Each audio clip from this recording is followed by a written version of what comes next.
La la la, ooh, la la la la. Salty knows me so well. He's right. I was just finishing my vocal warm-ups.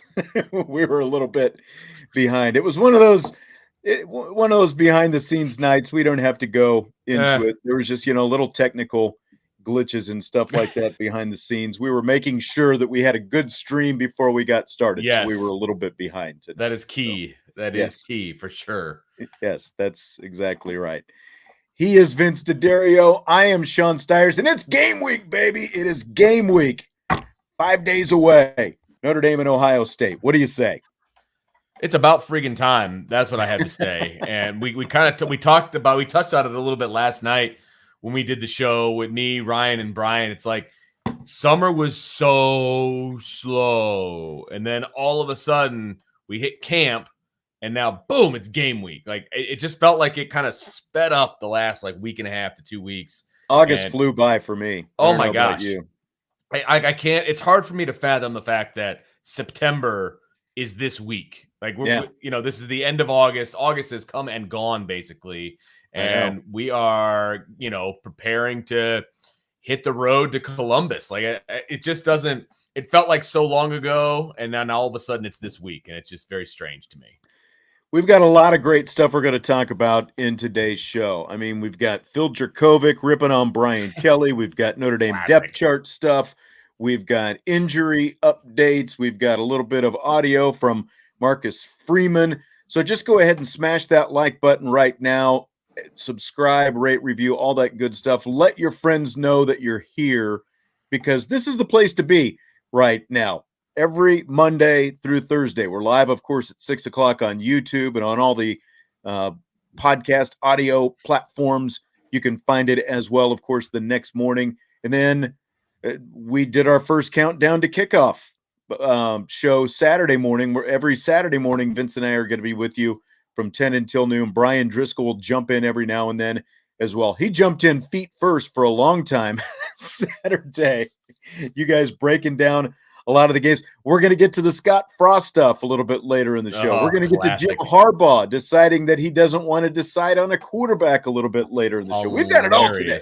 Yes. I don't know how we're going to get everything in today. I don't either. Because this is stuff that you and I could talk about for hours. That's the best part about it. So, yeah, it's going to be a lot of fun. I've got my Notre Dame depth chart hot off the presses. I know we're going to talk about that too. So you got it laminated? Not quite, but okay. I literally just pulled it off the printer. So, because I can only have so many windows open on my computer and still function as a normal adult. So I decided to print it off as opposed to having it. 17.5-point spread. We're going to talk about that in rapid fire tonight. See, I mean, we've got all this stuff nailed. Josh Buffalo, the motivational business banker.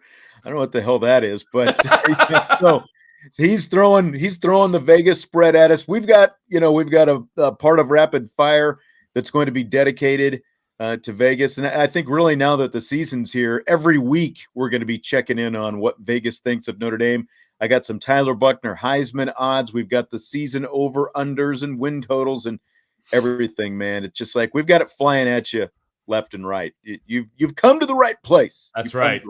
And I'll tell you what, that's the other thing is this is the first week of college football. Yes, we had some stuff that we're going to talk about, obviously, that went down on Saturday, college football land, but this is week one. This is where it all starts, and we're going to talk about it on the night show. So this week is like 0 hour weightlifting. It's like you're there, but is anything really being done? It's like solid call, sir. Solid call. That's exactly what it is. Oh man, I remember 0 hour. That's many years ago at this point. Yes, many years ago. And my former place of employment literally just started 0 hour this year. So really, yeah. I mean, we were doing 0 hour in like 1982, man. It's All you need to know. where Yeah. have they been? Yeah. Well, that's a Man. question for another day, sir. Yeah, you're right about that. You're right about that. So Marcus Freeman had his first press conference today. We got Notre Dame's first depth chart of the season as well. The two, I guess, things at the top of the depth chart. We'll start with this. We'll kind of go over it a little bit, Vince, what the depth chart looks like today. Yes. Jarrett Patterson listed as the number 1 left guard. Maris Liufau listed as the number 1 will linebacker. And so I asked Marcus Freeman about both of those guys. Good for you. Are they limited at all? Jarrett Patterson, he said, is questionable. So let's start with him. And I saw going over to the Tommy Rees Al Golden media thing Saturday, the team was coming out of the stadium. Jarrett Patterson walking with some of the other offensive linemen. He had a walking boot on. That, they of course were in uniform because they were coming out of practice. He was wearing t-shirt and shorts. So he obviously did not practice Saturday wearing the walking boot. Right. And Marcus Freeman calling him questionable, even though he is listed as the number 1 left guard. They've got Rocco Spindler at number 2, and they've got Andrew Kristofic as the number 2 right guard behind Josh Lugg. So what do you think about all that for starters? Well, if you're asking me to read between the lines, that's what I'm going to do. So as far as Jarrett Patterson, I don't think there's any way he's not going to play. I just, he mentioned that he meaning Marcus Freeman mentioned it's going to be a pain tolerance issue about a week ago. And look, you need Jarrett Patterson if you're going to win on Saturday, period. Are you pushing him to play while he's injured? No, you're not pushing him, but he wants to play. I mean, if he can play and he's not going to hurt it any more than he already has. And I think that's the key. And if that's what my medical people are telling me, if he can't hurt it anymore and it's just a pain tolerance thing, dude, you're playing. And he would say the same thing. He would say he wants to play, I'm sure. So I fully anticipate seeing Jarrett Patterson out there as the starting left guard when Notre Dame hits the field on Saturday night. Fully anticipate it. Is he going to be 100%? No, I don't think he's going to be 100%. But 100% Jarrett Patterson is still better than any other option that Notre Dame has. Yeah. And you need your best on the field if you want to win. So I expect to see him. Now, if he can't go or if he goes and then realizes, maybe that wasn't the best decision or whatever, I also fully anticipate seeing Andrew Kristofic come in his place. So you think even though Spindler is listed as the number 2, we see Kristofic instead? I do, because what Notre Dame does generally in the past, now this is a new regime, I will put that out there. It is a new regime, but what they've done in the past is they rarely have, and I'm seeing that they did it on defense, if I'm remembering when I was looking at it earlier, they generally don't have the same guy backing up 2 positions on paper, right? They'll have literal backups, across the board, especially on the offensive line. And then it's not necessarily accurate as to who would go in, for example, right? So if everybody's healthy and Zeke Correll goes down, Jarrett Patterson's going in at center, most likely, not Pat Coogan, right? Yeah. And then whoever's the second guard is going to go in at left guard. I still think that's Andrew Kristofic. He's got the most experience. He's the one we saw when we were at practice when Jarrett Patterson's been out. Now, it was one practice, but that's who we've been seeing, right? So I'm just going off of what we've seen from practice and things of that nature. That's not saying anything negative toward Rocco Spindler. It's just what we've been seeing. So I anticipate seeing Andrew Kristofic in there if they need to make a change. That's kind of what I was thinking the same thing, but I guess we'll see. I agree with some of the other comments we've been getting, whether it's from Father David or, some of these other people. I feel like if Jarrett Patterson feels like he is probably even, what do you think, like 70%, he's probably at least going to try to give it a go out there. Right. And it's not like then, if it's really sore afterwards, he can ice it down and rest it because Marshall and Cal, what's coming up next. You can win games with Kristofic and or Spindler. 100%. And Father David Penny, I think you had that up there, right? He could rest weeks 2 and 3. No doubt about it. You can definitely give him some time off if necessary. It's just week one is just so important.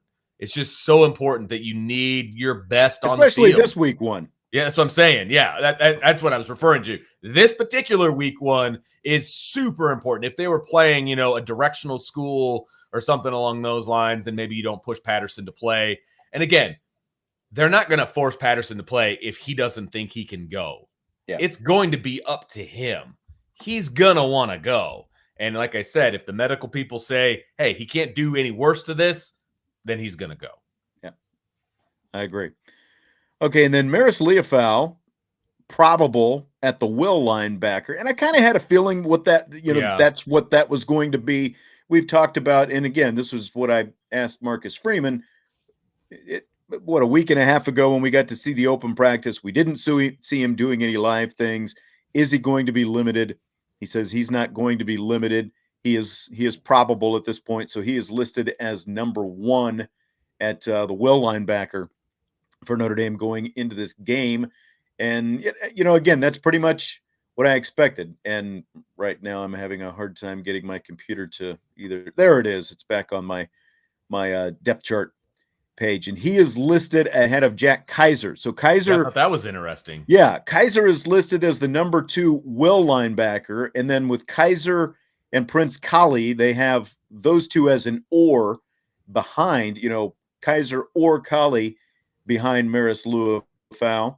And then J.D. Bertrand is the Mike or Bo Bauer. And, I think that's a situation. We have seen a lot of fluidity in these linebacker positions during training camp. And I think depending on situations, you're just going to see, it sounds like based on the fact that you've got a couple of oars up there, we're going to see some mixing and matching situationally, absolutely. I think. Well, and I thought it was also interesting that JD is also listed as the second rover. Number 2 rover. Behind Jack. So you've got multiple linebackers listed in multiple places in the 2 deep, which is very, very interesting. And I think that goes to the fact that we are going to see them line up all over the place. There's going to be, at times maybe Jack is going to be at the will, and maybe JD is going to be at the rover, and maybe Bo's going to be at the mic, and you just don't know where these guys are going to line up. And so as a coach, positional flexibility is the be all end all. Like that's what I want. I want to be able to stick whoever I need to in whatever spot I need to and be confident they're going to be able to get the job done. And I think that's the case that we're looking at with these linebackers. David Jones read my mind, said, haven't heard a whole lot about the fall camp of Jordan Botelho. Has it been good? And because of the fact that J.D. Bertrand is listed as the number 2 rover, Botelho is not listed on the 2 deep anywhere at all. Now, again, I don't think that necessarily means you won't see him, because I think that there is a place for him potentially. Like I've talked about before, like third down, for example, maybe Riley Mills slides in from end to play tackle on his side. You've got Botelho over there on that side playing on the outside. You've got Isaiah Foskey on the other side, and Adam, one of the Adamalolas, obviously. So I think that there are places where you can still really use Jordan Botelho in some of those, Go ahead. No, I was going to say, I forgot, and I was like, I know I saw him somewhere on the depth chart. He's listed as an or at Viper with Justin Adamalola. Oh, there he is. Yeah, so he is on the 2 deep. It's just not where I anticipated seeing him on the 2 deep. But he's almost 3 deep, because he is an or behind Adamalola, which is what you expect Adamalola to be number 2 to begin with. Absolutely. I mean, Justin Adamalola starts for the vast majority of college football teams out there. So, the fact that he's behind Isaiah Foskey, who is obviously really, really good too. So, he's not going to bypass Isaiah. And Jordan, we've talked about Botelho before, as far as he's kind of an X factor as to where he's going to be able to line up, what that's going to look like. Can he be a rover? Can he be a Viper? Can he move inside? What kind of things can you do with Jordan Botelho? The fact that he's listed at Viper, I think, is very interesting. And I mean, I guess we'll see what happens when he actually gets on the field on Saturday and where he lines up and all of those different things. It would not shock me to see him off the line of scrimmage, at a at a rover position, etc. So Very interested to see what happens with Jordan, because we've talked about his off the field issues and getting that straight so that he can be effective on the field and all of those different things. And, how does he help this team? That's the biggest question, because if he's all in on the field and off the field, he can be an X factor for this defense. It's just interesting that he shows back up at Viper after we essentially kind of had him moved out to Rover, and now he is in an Orr situation as the 2-3 Viper behind Foskey and Adamalola. And again, I think we could very easily see him in some pass rush situations, like dime package and that kind of thing. Absolutely. So, very easily. Now, some other Orr situations, you've got Cam Hart and Tariq Bracy listed as Orrs at corner. And then you also have, as I look at these others, you have Clarence Lewis or Cam Hart at the other corner. And then they don't list a nickel necessarily, but I've just, and again, Marcus Freeman was asked about all these Orrs in the secondary, essentially, and he said you're probably going to see the two freshmen, Jaden Mickey and Benjamin Morrison, in addition to the three veterans, because of the fact that Ohio State's, starts going some tempo, and you've got these receivers running downfield and all that kind of stuff, and with the volume of receivers that they have and the kind of stuff that Ohio State can do offensively, you're going to see 5-6 corners out there. So again, that's not a surprise, just because we're going to see all of them, I think. And I'm actually a little surprised they don't have nickel as a position on here, because Tariq Bracy obviously didn't make it onto the 2 deep, and he's essentially a starter at nickel, and then we know that Jaden Mickey right now is the second string nickel at the moment. But like you said, they're all going to play. They're all going to be mismatched. I mean, the fact that they've got them listed as left safety and right safety, I believe that's what LS and RS stand for. The fact that you've got Brandon Joseph as an Orr with Ramon Henderson and DJ Brown as an Orr with Houston Griffith tells me they're going to be playing all over the place. They're just not going to be restricted to one position or another. I mean, Cam Hart's listed as an Orr, for goodness sakes. That just means he can play both positions. He's going to be the starter, but that just means he might be on the left, he might be on the right, he might be at field, he might be at boundary. They're just keeping it wide open, essentially. They're just like, okay, you know what? We're going to put everybody on the 2 deep. We're just going to put an Orr on there so that, we got our bases covered. Yes. I'll just for the sake of formality, Isaiah Foskey is the number 1 Viper. Jason Adamalola is the number 1 defensive tackle. Howard Cross, the other tackle. Riley Mills, number 1 at the opposite defensive end, with Nana Osafa-Mensah and Alexander Ahrensberger behind him. Again, Leofau at Will, Bertrand at Mike. The Rover is Kaiser. And then, just what you said. We're going to see Brandon Joseph, Cam Hart, Tariq Bracy, Clarence Lewis, and a bunch of guys out there. Absolutely. We're going to see Ramon Henderson. We're going to see DJ Brown. We're going to see all of them. On the offensive side of the ball, we talked about the offensive line. Joe Alt, the left tackle. Patterson listed as the number 1 left guard. Again, he'll probably be a game-time decision. Marcus Freeman saying today he's questionable. Zeke Correll is the center. The right guard is Josh Lugg. Blake Fisher is the right tackle. You think Michael Mayer won the tight end position coming out of camp? Just by a little bit. He's number 1. Kevin Bauman is number 2, and the former walk-on Davis Sherwood, who had, kind of became a popular guy with the media on Tight Ends Day last week, is listed at number 3. Dude, just add the fullback as a position on the depth chart, people. He is not the third tight end. I mean, Davis Sherwood has done a great job in camp. He's been the first fullback in the game when they run a fullback in. He got himself a scholarship. I mean, awesome. I mean, good for him. You're going to excite some people talking about fullbacks right now. I know. So just so you know. I know. But he's not a tight end. I mean, they're not using him as a tight end. I guess you could call him an H-back, that kind of a thing. But he's listed as a fullback on the roster, if I'm not mistaken. And they've got him listed as the third tight end, which is very interesting. But, whatever. The wide receivers, Lorenzo Styles, Dion Colsey, 1-2. Jaden Thomas, Matt Salerno as the slot go 1-2. And then the other wide receiver, Braden Lindsey and Joe Wilkins, are 1-2. Now, I know I'm probably going to wound some people with Oh, this. boy. So just be prepared, okay? Just have a seat right now. Tyler Buchner is the number 1 quarterback, and Drew Pine is number 2. Drew Pine is number 2. Yes, there's no Not or. Steve Angeli. There's no or. No, I'm just saying. That's right. You're right. They It's didn't not even Steve list a Angeli. For those holding out hope that it was going to be Steve Angeli. Yeah, there's not because even a of all third these person Steve listed. Angeli questions that we get. Steve Angeli is not the number 2 quarterback this week. No. And this is nothing against Steve Angeli. I have nothing against Steve Angeli. You know, like we've talked about before, Tyler Buchner was not technically the number 2 quarterback last year. It was Drew Pine, right? So yes, that's correct.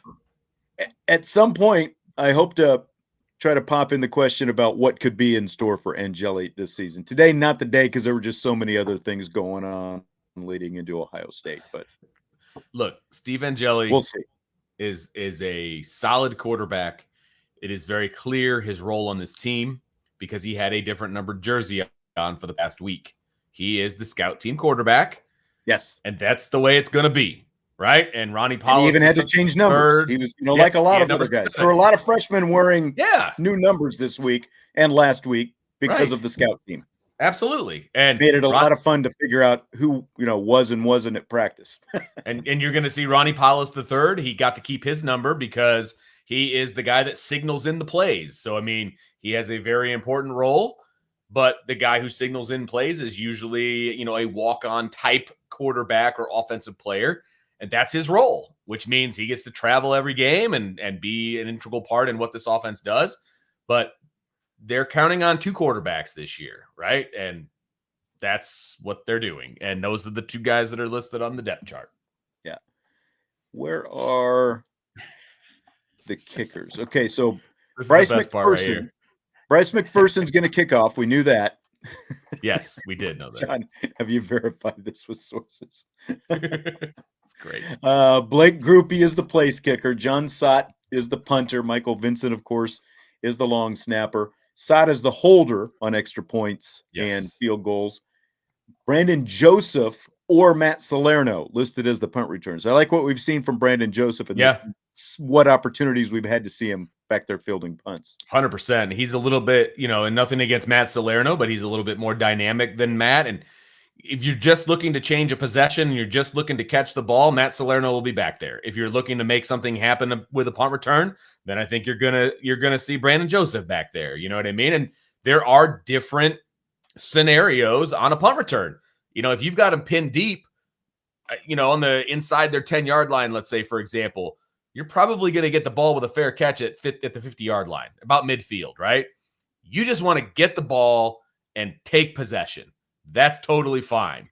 When they're trying to flip the field, that's when you put Brandon Joseph back there because he can slip a couple of tackles and flip the field in your advantage as, what they're trying to do. So there are different scenarios for punt return. So let's see what happens. But I'm excited about the fact that Brandon Joseph is going to be back there. Yes. Matt saying you can all thank a certain ND beat writer for making Angeli a bigger part of this team currently than he really is. I don't know exactly who that is, but I'll probably right. It was nobody from Irish Breakdown. I can promise you that. Kick return, Chris Tyree, Lorenzo Stiles, and Braden Lindsay would be the off returners with Tyree as the main returner. Mm-hmm. I'm a little nervous about wide receivers back there, considering that's the fair. numbers. No, that's fair. Well, frankly, running back, you could say the same thing. So Chris Tyree is so dynamic as a return man, and you can't not have him back there. So him being back there as the main guy, and look, most teams want to kick it into the end zone anyway. How many opportunities is he going to get to actually return a kick? I don't know, but if they do, I think it's going to be dynamic. By the way, Mishawaka Friday played South Bend St. Joseph, and D-Len McCullough's son, Day McCullough, is a wide receiver for St. Joe, and he's also their kick returner.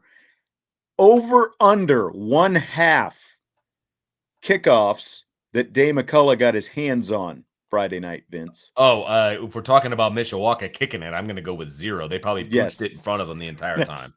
A lot of pooch kicks. Yep. Every kind of pooch kick that you could imagine. And That's that's what I would right. do if I'm Yes. kicking against Tyree. I'm not kicking Yes. it anywhere near him. If I've got a kid Right. who can consistently put it in the end zone, I'm doing that.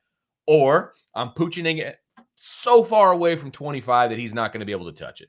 Blaine, big Mishawaka fan out there, says the Mishawaka game was amazing. They outscored. I know I'm going to jump off the tracks here for a second, but they've outscored their first two opponents 68-8. They didn't give up the 8 until under 3 minutes to go. It was pretty impressive. So that's your high school football update for the day. But I thought there was a little tie-in with McCullough being back there for St. Joe, and just for sure. That's why I thought of him when we started talking about Tyree. Exact same. And he's thing playing both sides. I mean, he's take away from him. He's a D1 athlete playing both sides of the ball, and basically they're trying to get the ball in his hands at all times. So, yep. All right, I'm going to play this one soundbite from Marcus Freeman from the press conference today. He was asked early on, "What is your team's identity?" And here's Marcus Freeman's answer.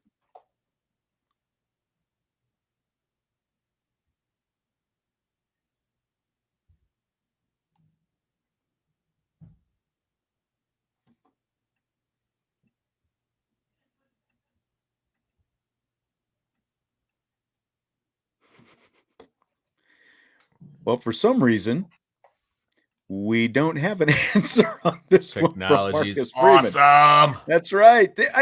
When I inserted it into our little room here earlier, it was playing, and it's not on mute, so I can't figure. Goodbye. Sorry. You summarize it for us. Well, he started off. I'll actually read you what I tweeted. I'm not going to. I didn't quote the whole thing. Establish the run game. Take care of the football. Stop the run defensively. Be superior in special teams. Those are the top things that Marcus Freeman rattled off when he talked about what is his team's identity. Again, I apologize for the sound not working. I was amazed. That tweet just got lit up by basically some Notre Dame haters out there. But not just Notre Dame haters, but like people mocking the idea of establishing the run in college football. And the other part of it, here's what this guy Rob said. People tend to incorrectly apply things that are true from the NFL to college. You can put up big offensive numbers running the ball in college football, but establishing the run is probably not going to work with Tommy Rees as offensive coordinator. What do you think about that statement? But why? Like, why can't Tommy Rees call a run play and they can establish the run? I mean, they have a very dynamic running quarterback that you can establish the run with. You've got an offensive line who arguably is the top 5 offensive line in the country. Why would you not want to establish the run and control the clock in this game and keep the ball out of the hands as we of Ohio State? We've talked about this before. The two teams that beat Ohio State last year, Oregon and Michigan, both gouged them with the run game. Exactly. That's basically why they've got a new defensive coordinator this year. That's correct. I mean, the blueprint is out there on how to beat Ohio State. And look, Coach Knowles is a good defensive coordinator. There's no question about it. Is he going to have them clicking on all cylinders in game 1? Nope. I don't believe that he will. And like I said, I would rather have Ohio State now than at the end of the season, right? Because you're going to be able to exploit some of those deficiencies, I think. You have to establish the run. He said that is his game plan for his offense, period. Not just establish the run, stop the run. Right. Run the ball, stop the run. Absolutely. And it's funny because that doesn't mean they're not going to do other things. That doesn't mean they're only going to run the football. And the funny thing is that's not even what I took away from that quote. What I took away from that quote was he's actually putting an emphasis on special teams, which has not been the case recently at Notre Dame. No. And it's not really the case at a lot of places, to be honest with you. It's kind of a forgotten third of the game. It's just, hey, don't turn it over on special teams. Get us the possession. Let's go from there. It's not about dominating on special teams. So, yes, of course they're going to pass the ball. Of course they're going to. Vito wants to know if they're going to pass. Here's like the idea that you're not going to throw the ball if you establish the run, and that doesn't always necessarily mean you're going to establish the run first. You can set up the run with the pass and vice versa. And the fact that you've got a running quarterback is only going to help it. But like the quote tweet that I read from this guy, Rob, like establishing the run's probably not going to work with Tommy Rees as offensive coordinator. So, okay. So are you basing that all on what you saw in the Fiesta Bowl? Because again, yeah, they were pass happy, but it was the game. You know, they basically decided they weren't going to try to run the football because of the poor offensive line, not having Kyron Williams. Right. You know, those two things were the main factors. This is a completely different team now. So if Correct. you're basing it on that, you're basing it on the wrong thing. And then the other thing, this is year 3 for Rees as offensive coordinator. Do you remember what happened in year 1 for Tommy Rees as offensive coordinator? We saw the road grader, Tommy Tremble, coming out of the backfield, right? 2020, college football playoff season, when they were just gouging people with the run. So it's not like Tommy Rees has never had a run-heavy offense. Again, Tommy Rees is going to suit his offense to the personnel that he has. He's going to have a really good offensive line again. He's got a mobile quarterback. He's got dynamic running backs, you know, as long as that room can stay healthy. And when we get into rapid fire, we'll talk a little bit about, we're going to make a prediction on who we think is going to be maybe the lead dog Saturday at Ohio State. But I just, you know, and again, then like Mike says, by the time Notre Dame establishes the run Saturday, they'll be down by 3 touchdowns because Ryan Day didn't establish the run. Okay. Again, whatever. But, you know, Oregon and Michigan just smash-mouthed Ohio State. That was the formula last year. They showed that if you could run the football effectively, you know, Michigan ran the ball for over 7 yards a carry last year. And I think that Notre Dame's offense has a chance to be a lot more dynamic than what Michigan's was last year. So I don't get this thing like that's not a part of do you think that Nick Saban and Alabama don't run the football? Do you think Georgia doesn't run the football? This is like, people are talking like this is a relic of a thought that Marcus Freeman would want to run the football in college football in 2022. Well, and here's the thing. Saying you want to establish the run does not mean that you want to be Navy, okay? There's a difference between my definition of establishing the run means you can run the ball when you want to, not because you have to, okay? It means, okay, I want to run the ball here, and you can do it successfully whenever you want. You want to run the ball, and you can run the ball. That's establishing the run. It doesn't mean that you're going to have 300 yards rushing and 100 yards passing. That's not establishing the run. Establishing the run is making it possible for you to run the ball when you want to. And that means that you can throw the ball when you want to. And by the way, Ohio State's whole offense is predicated off of their run game because they have a really good run game and they play action, and that's how they get everything downfield. Yes, they've got amazing wide receivers at Ohio State, but it's predicated off of the run game. They have a really good running back, okay? So they establish the run to set up their pass game. Oh, ignorant people. It just, I don't do well with ignorance, Sean. Okay. No, I mean, it's unbelievable to me sometimes. I've heard people, I'm trying to think of who all of that I've heard talking about this. Basically, Ohio State is being talked about as a team with 3 Heisman Trophy candidates. One of them's a running back. Yeah, exactly. The other's a quarterback, and the other's a wide receiver.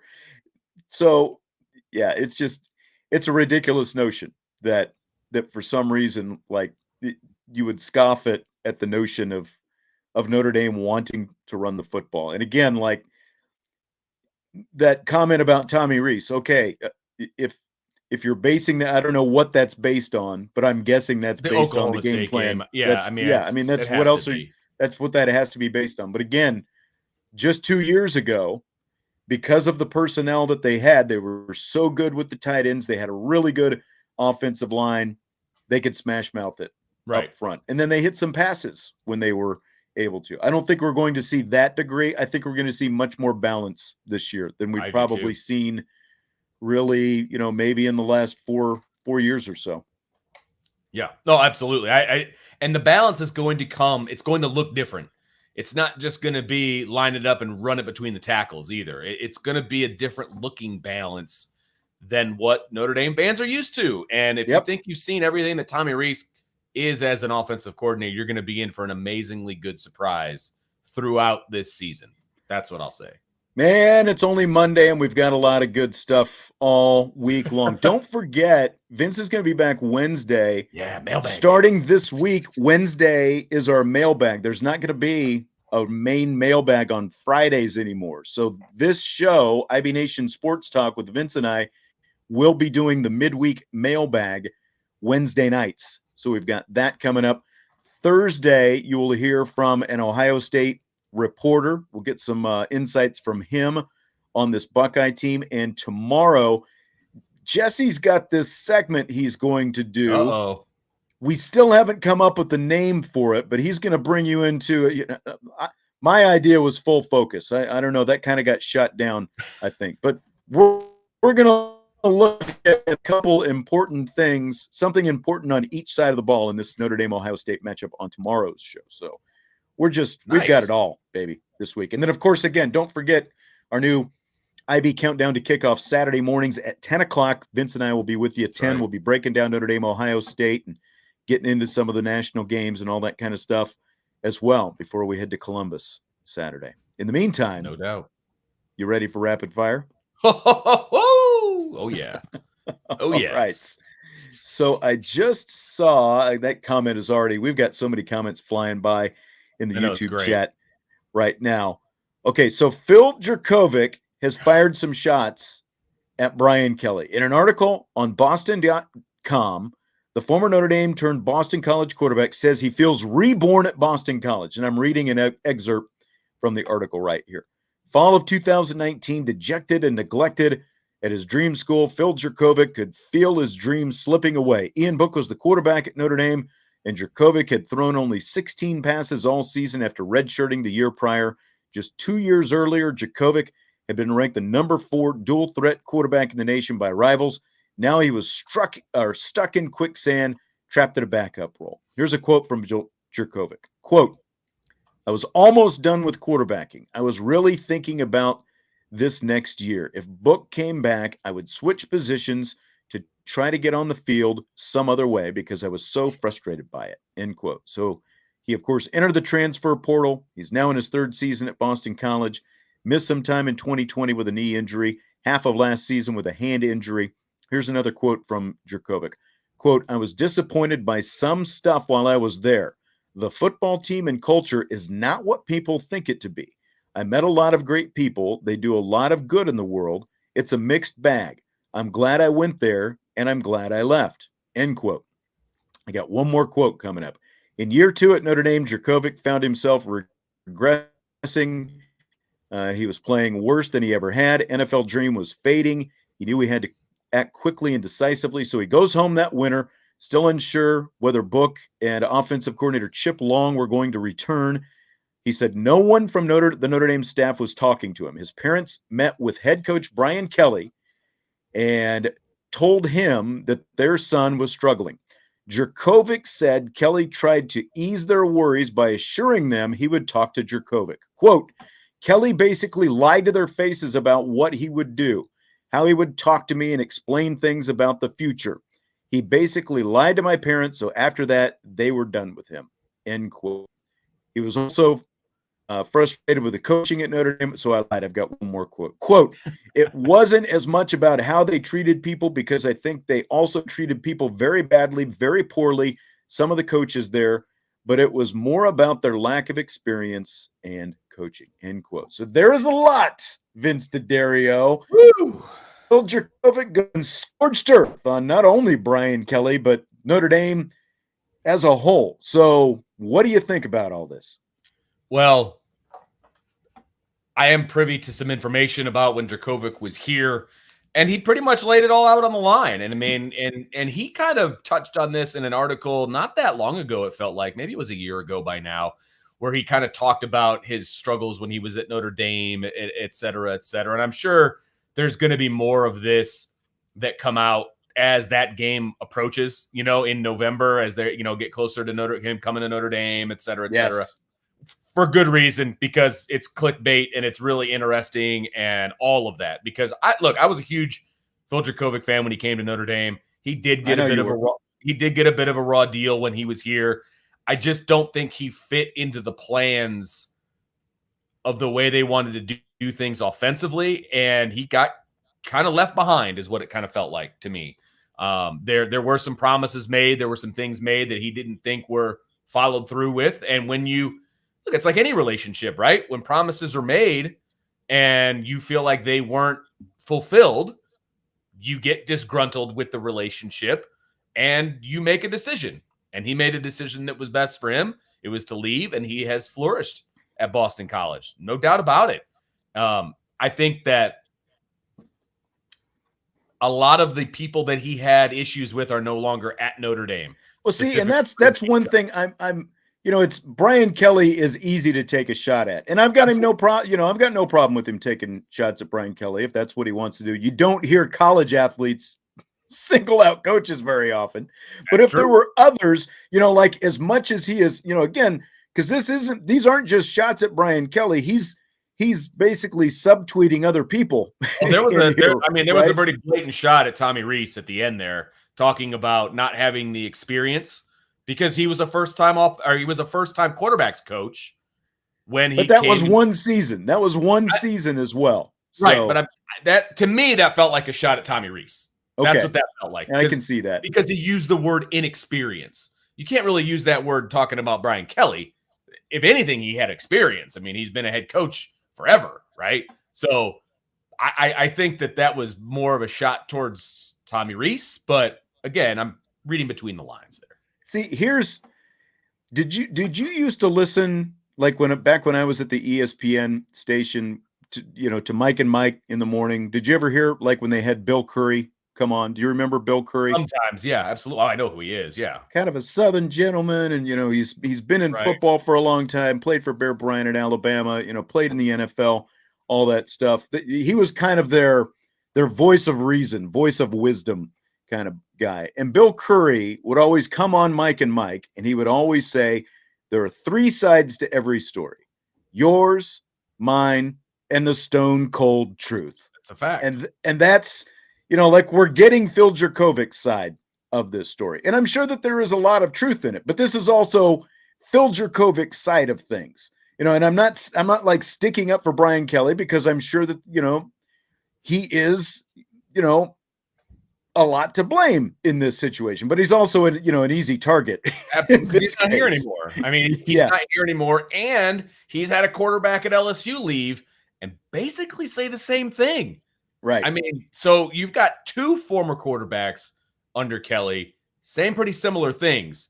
So it's kind of a where there's smoke, there's fire situation. But again, right, these are guys that chose to leave, and when you leave, you're not happy, et cetera. And right, because again, there's that line of not just line of thought. They always say that eyewitnesses are basically. Some of the worst people to rely on because it's because again, you're taking one person's version of things, so again, like if you took Chip Kelly and you took Brian Kelly and this whole thing, you're going to get different versions of whatever this story is. And so I guess how you sort of choose to fold all that together and what you ultimately want to believe again, I think that Brian Kelly, if there was really that lack of communication, then that's really bad on Brian Kelly. There should have been more, internal communication. Now, the other side of this, though, is like the parents having the meeting with the head coach, like the parents of a 20-year-old man having a meeting with the head coach at the University of Notre Dame, like you've been a coach, I've been a coach, and that's where, like, one, why wasn't Phil Jurkovec in on that? Why didn't they all just go in and sit down? I don't like the idea of, okay, now the parents have to call the head coach, and now we've got to go in and have a meeting. Well, those kind of things. Now, if Brian Kelly really told them that he was going to talk to Phil Jurkovec and then he didn't, again, then Brian Kelly deserves whatever shots that he's getting. But it's just the fact that, like, the parents have to go in and get involved in this stuff. Did you raise a man or did you raise someone who has to have his parents come in and try to sort things out, especially by the time you're playing Division I football, Power 5 football at Notre Dame. Well, I do believe, and if I'm trying to remember how this all went down, but I believe he was trying to have that meeting and it wasn't happening. Okay. And so he went the next level of my So we got the parents involved. Right. I think that's how it went down. Don't quote me on that, but I'm pretty sure that's how it went down. Because now, if that's true, then like what was Brian Kelly even doing? You're just completely not even, you're not even it's not just that you're not showing up at workouts and you're pop in, pop out or whatever, and now you're not even talking to your players, let alone the quarterbacks, who you feel like you've got to micromanage with everything they do. Absolutely. And that's a huge problem. I mean, clearly there's a communication problem. But regardless of how it went down or who met with who, there's a communication issue there.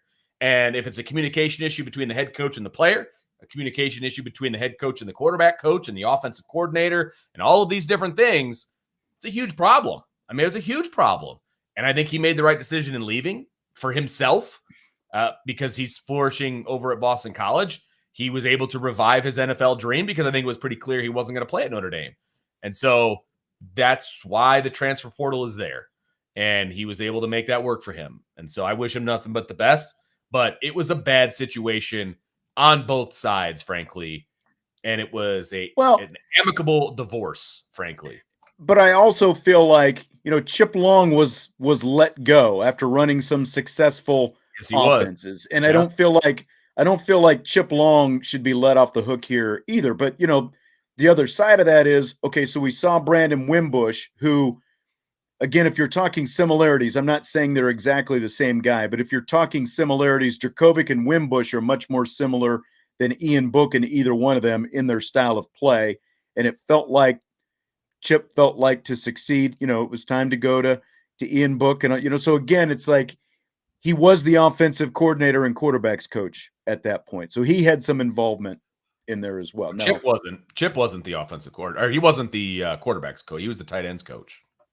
That's right. That's right. Tommy was because Tommy in the inexperience. That's right. He was a grad assistant quarterback coach. But yeah, but no, there's blame to go around. I mean, there's not one person to blame. It just so happens that Brian Kelly's name got dragged through the mud on this one specifically. But there was definitely some veiled, not threats. That's not the right word. But there were some shots taken at other coaches in there for sure. But again, And look, I guess the fact that Tommy is still on the staff would be why that's fair. You wouldn't take it when you're going to play him this year. It makes sense that you're not going to take some shots there. But again, exactly. And you're not, again, this is one side of the story. You're not going to get a story from the coaches talking about Phil because an adult is not going to talk about a child in the media, at least not directly. But yeah, there was some. Let's just say that there was some interesting things going on while Phil was here from the coaches to the media to help their cause. I'm sure that's a fact. I'm sure. All right, Notre Dame plus 17.5 odds against Ohio State. That line keeps moving. It was like 15 just last week, so it's moved 2.5 points. Crazy. Just in the last few days, plus 17.5. So you're still not getting great odds. Minus 118 is what I saw on FanDuel. I kind of like the parlay. I like the points, and then the over-under is 58.5. I like the over on that.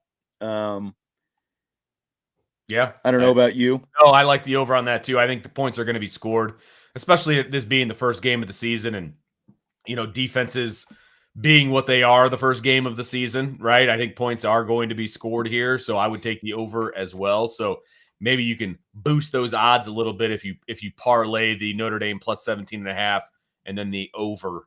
And you're definitely going to get good odds if you take Notre Dame to win outright, but then, that's taking a big chance too.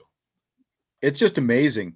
Everyone just thinks that Notre Dame apparently is going to walk into Ohio State and just lay down. And Marcus Freeman, was asked at the press conference today about that plus 17.5. And he essentially said, well, we're going to have to use that as a little motivation. It sounds like this week, 17.5. It's just crazy to me. It really is. I mean, but these are the same people that think Jarrett Patterson's starting at center. So That's true. I just feel like there's a lot of people that don't understand what Notre Dame brings to the table. on the outside looking in, you got a new head coach, you got a new coordinator on defense, you got a new quarterback, you got a lot of new things. There's depth issues at wide receiver. There's depth issues at running back. So you can easily make the case from a broad view that this is a bad Notre Dame team, right? I mean, I guess you could make that case, and that's where the 17.5 points comes from, I guess. But I just feel like it's an uninformed situation as well. Yeah. Tyler Buchner has plus 10,000 odds to win the Heisman. So that means he's pretty far down the pecking order, but you talk about value. You could go throw $5 at that today, and if he actually wins it, you'd win 500 for just $5. You bet 50, you win 5,000.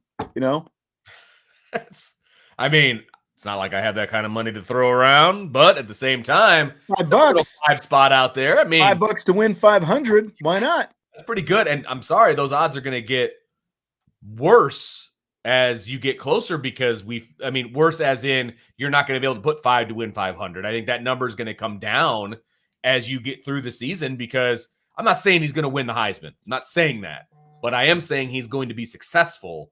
And when you are the quarterback at Notre Dame and Notre Dame is successful, look, Ian Book came in 8th in the Heisman Trophy voting, and he threw 15 touchdowns. 15. He didn't even play that well, and he came in 8th because he was the quarterback at Notre Dame, and they were good. No, that's very true. And there's this segment of people who I think it's kind of an old school thinking, like the importance on experience. Now, obviously you have experience that's going to help you, but specifically when it comes to quarterback and whether or not Tyler Buchner is going to be successful this season. And I'm not saying he's going to go out and win the Heisman. I'm not saying, that he's even going to be a Heisman finalist and that he's definitely going to have a great year. I think he's going to have a really good year. Right. I think that probably too many people are placing too much importance on experience because you and I have had this conversation before. Johnny Manziel and Jameis Winston won back-to-back Heisman trophies, I believe it was, or at least we know they both won Heisman trophies. They were both redshirt freshmen that year.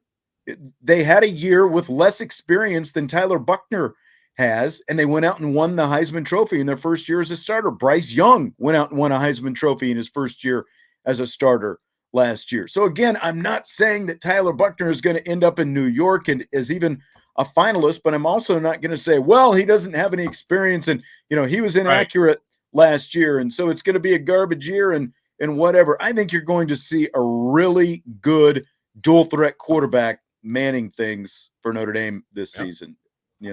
Absolutely. No, absolutely. And like I said, those odds are going to get a lot worse as you get closer and closer to the end of the season. And again, I'm not saying he's going to win it, but his odds are going to get better because he's going to play well. He's going to.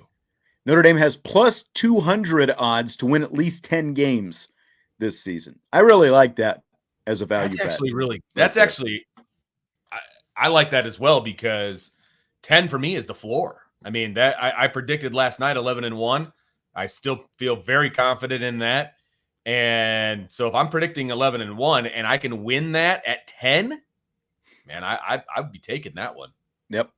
Season over under still sits at 8.5, minus 140 on the over, plus 120 on the under, which, I guess you're trying to draw the Notre Dame haters in there with the plus 120 on the under. Cause I don't know how you're getting money on, but Notre Dame fans, I think, are going to be jumping on the over on that, which you should. I can't. My problem is the value, and I've talked about this. That minus 140 on the over. You've got to bet more money to have a chance to win anything. Right. Because I remember betting. I think the over under last year was 9.5. I bet 20, and that was easy money basically. Yeah. It's easy money this year, but you just got to bet a little bit more. Right. And I bet a little bit more because I'm pretty confident I'm going to get that money back plus a little bit more. But yeah, I don't like the value of that, but I couldn't not take it because it's just feels like they're giving money away. I mean, I couldn't not take it. Yeah, Brandon says he put 100 down on Notre Dame plus 10 plus wins at plus 266, he thinks. So I Okay. like that as well. I mean, you can get those kind of odds. I'd take that to the bank all day. Absolutely. Fill in the blank, Vince. The Irish running back will have the most carries against Ohio State this Saturday. Will be blank.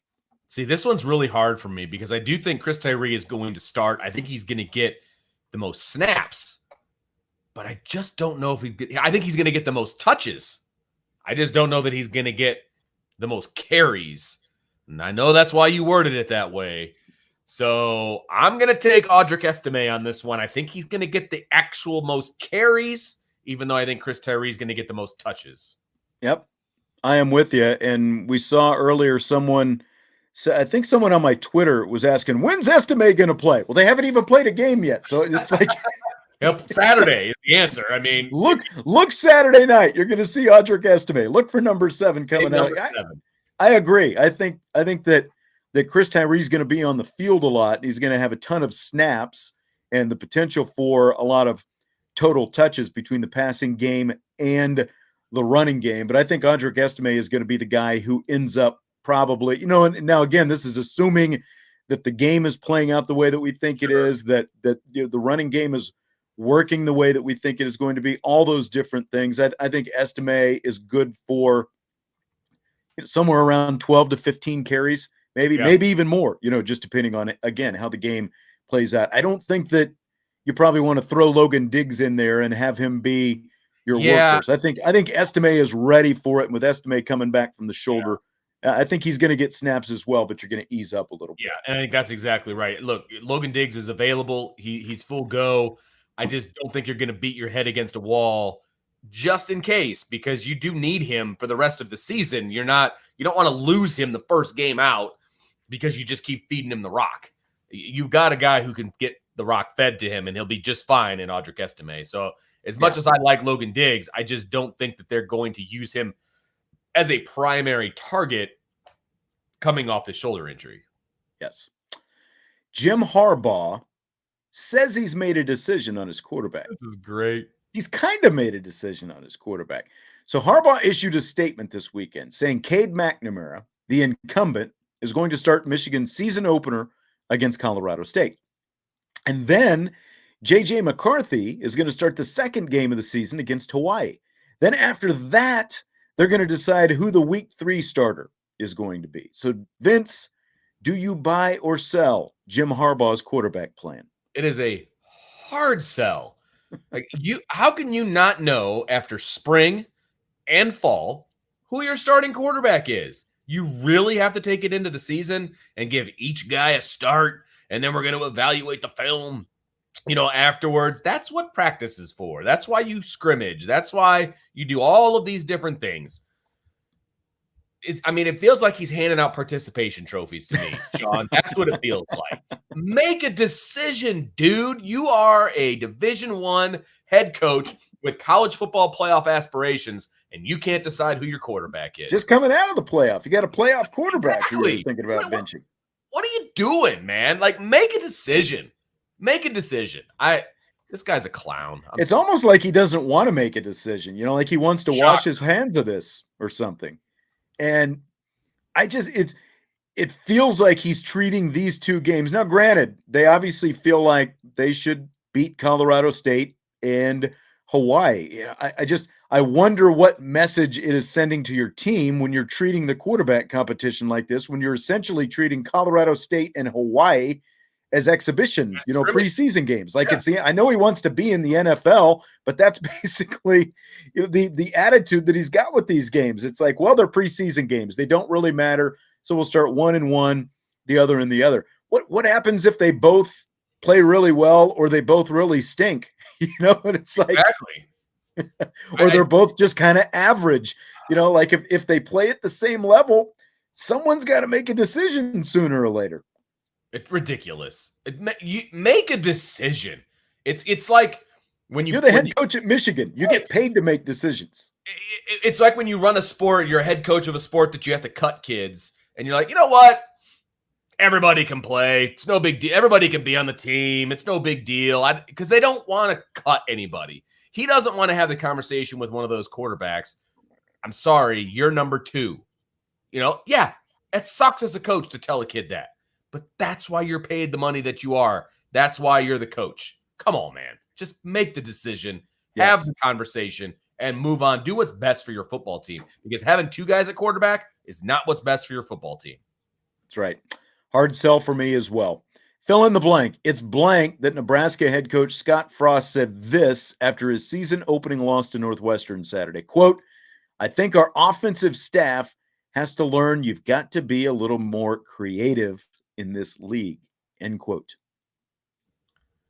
Come on, man. Like, that's what you said after you get done with that? How about, man, I really need a not onside kick when I'm up 11, in the second half of the game. Like, you're going to blame your offensive staff?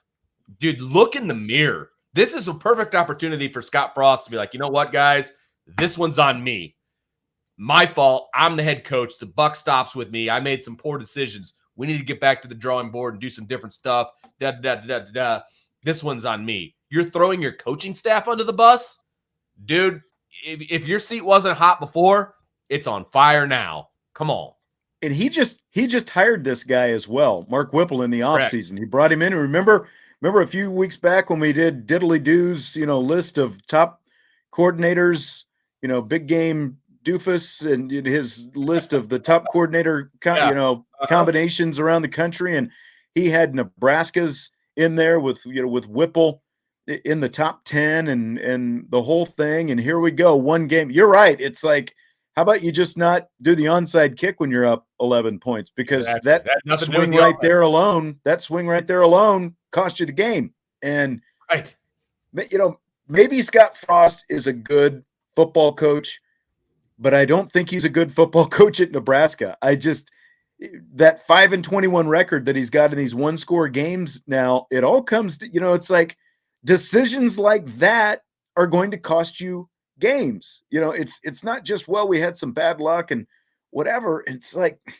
you blew it. You made the decision 100%. To onside kick, and now you're trying to blame the offensive coordinator. I mean, everyone in the first half was watching that game thinking Nebraska was going to light up the world this season. Maybe they still have a good season, but I guess Scott Frost, the contract that he just renegotiated with Nebraska on October 15th, his buyout drops in half from $15 million to $7.5 million. Wow. And he loses a couple more games like this after 4 years of this already. I don't see him making it through the season. I thought that I don't know if more of this is on Scott Frost or just that you just can't win at Nebraska anymore, because after what Scott Frost did at Central Florida, he seemed like a slam dunk back at his alma mater, but it has just not worked at all. And I mean, let's be honest, it hasn't worked in Nebraska in like 25 years at this point. Well, and that's the thing. I thought it was a good hire. I really did. When they made the hire, I thought it was a good hire. He's going back home. He's had all this success as a head coach at Central Florida. He's got the fake ring for a national championship. I actually thought that it was a good hire. It's been a disaster since day one, and he does need to go. It was a gift that he was retained after last year, and after game 1, you got to be having a serious conversation with this guy. It's not good. That was just a bad showing. It was a bad showing. And there was no reason. You were up by 11. You've got momentum going in your favor. You had obviously just scored. Like it's one thing if you're playing catch up and you say, okay, now let's onside kick and see if we can make something happen here and get back into this thing. But he let Northwestern right back in the game, and it just blew up in his face. Yes, he did. And Northwestern finally decided they wanted to win the game in the fourth quarter. I mean, nobody wanted to win that game the first 3 quarters. It's funny because I was kind of pulling for Northwestern early 100%. On. But as the game went on, I kind of started feeling sorry for Scott Frost. But it's like, again, I don't think he's going to make it through this season. I think he's his own worst enemy at this point. Yep, no doubt. Last question for tonight. Tom Brady was asked about his recent 11-day absence from the Tampa Bay Buccaneers at training camp. His response, quote, I'm 45 years old, man. There's a lot of bleep going on. So you've just got to try to figure out life the best you can. It's a continuous process, end quote. Your thoughts, Vince? So he skips 11 days of work because he's got a lot of stuff going on, basically, is what he's saying, right? Somehow I don't think that would work with my boss. Be like, look, I'm 41 years old. I got a lot of stuff going on.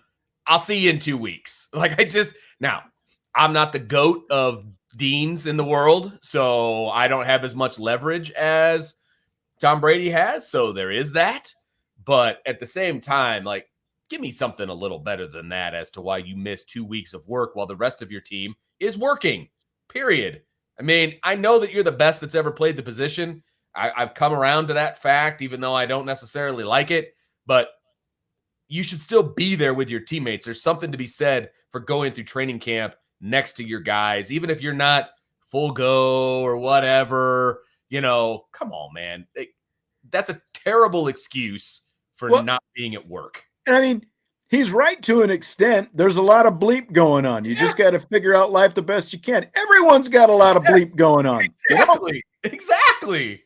Everyone does, but we don't just get to walk away from our job for it. Now, maybe he's got it, had it worked out and Tampa Bay was fine with it or whatever. It seems to me that Tom probably should have just stayed in retirement last year. Just kind of the way all this is looking. None of us know what the real story is. You got people thinking he was on The Masked Singer. We talked about that last week. There's all this talk. Was his mom sick? Was his dad sick? There's all this different stuff. There's talk about, Giselle is upset. He's not with the family enough. And there's talk, divorce talk. And but it's like, if it's at that point now, he had to know that it was an issue, 8 months ago when he decided to retire. And you should have just stayed retired. And then he's going to jump into the broadcast booth afterwards. Now, he's not going to do like the Peyton Manning, I'm going to sit at home in my den and do Manning casts and all that stuff. He's actually going to be going out and doing travel once again. And there's time to be put into, being a $45 million broadcaster or whatever it is, So there's a lot of bleep going on. You're making a lot of money. I guess you just got to suck it up and figure it out, I mean, I don't know. It just feels like you had all off season to go on vacation, with your family, if that's what he was doing. And I also understand that if your wife's unhappy, you do what you got to do to make sure that she's happy. I get that too. Believe me. But there just has to be another way to do it. That's all. That's what I'll say. There has to be another way. Everyone, 99% of the world has real jobs and real world problems that they've got to figure out, that they can't just fall back on their stacks of money and the biggest mansion in South Florida that you can imagine. And bigger problems than Tom Brady has. You know what I mean? Yeah. Exactly.